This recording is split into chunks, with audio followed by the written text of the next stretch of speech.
Hi there, I'm Tarj, and you are? I'm Dan, and we're going to be talking about the question of whether fake news should be considered a crime. So I think personally, the government should start policing stuff like this, just because of how dangerous fake news can be when exposed to the public. I think they should have some kind of hand in monitoring what news stations are putting out. Well, that's my view on that. I think obviously fake news is an issue, and it's certainly dangerous when information that's not correct is getting out to the public. But I don't necessarily think that it's the government's responsibility to police that. I think it would be more effective if the source of the information, so the social media sites that are hosting it, are more active in actually policing the content that's put on there and ensuring that it's accurate.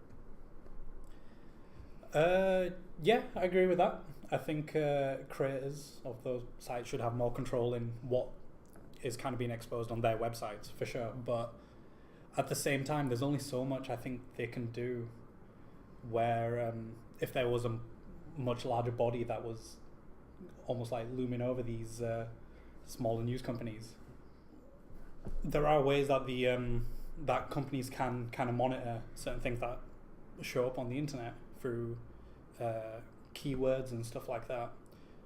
I mean, even like a simple Google search, putting in, say, if you're looking for something about a specific situation that's happened recently, and just to kind of see it through that. I mean, granted, the only way they can kind of stop things like that getting onto the internet is once it's actually up on the net.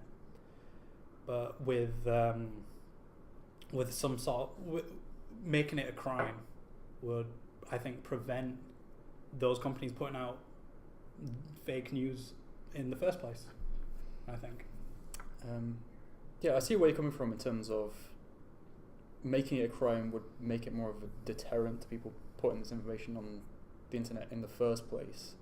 But I think the internet is such a massive place that's I think it would be very hard to police those cases on an individual basis in terms of the police themselves investigating every single story that's put online and checking it for factual accuracy and that kind of thing.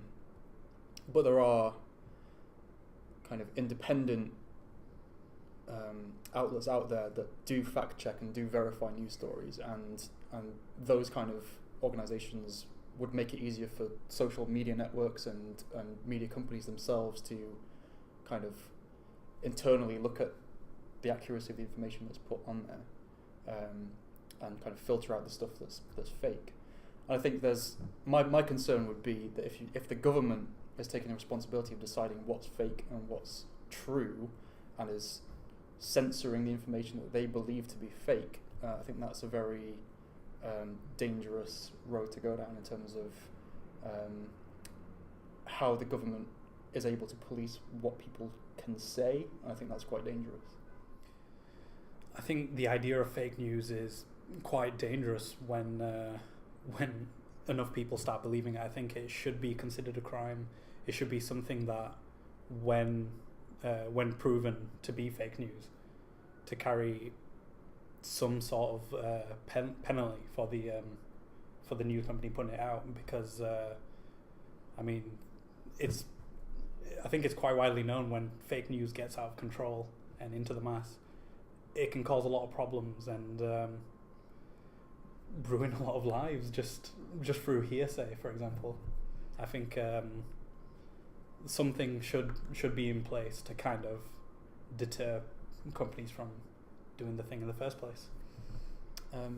Yeah, I certainly agree that it's an issue and it's something that needs to be tackled, but I see the idea of banning or making a crime out of fake news, as I said, it's quite a dangerous idea to me. It seems like it would be a slippery slope towards where do you draw the line between what's factual news and what's opinion? Where do you draw the line between what is investigating something for a possible news story? When does that become fake and when does it become a lie?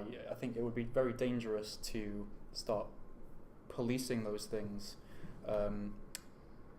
because then I think you'll be entering into the territory of censoring people's opinions, maybe kind of the government being able to pick and choose what people can and can't say about the government or about their policies and that kind of thing. So I think that's the reason why I would think it would be more dangerous to ban it than to allow it. Okay. Well, clearly we can't reach an agreement on this. We both have different sides of this coin. Yeah, we've not been able to reach a consensus between the two of us, but what do you think?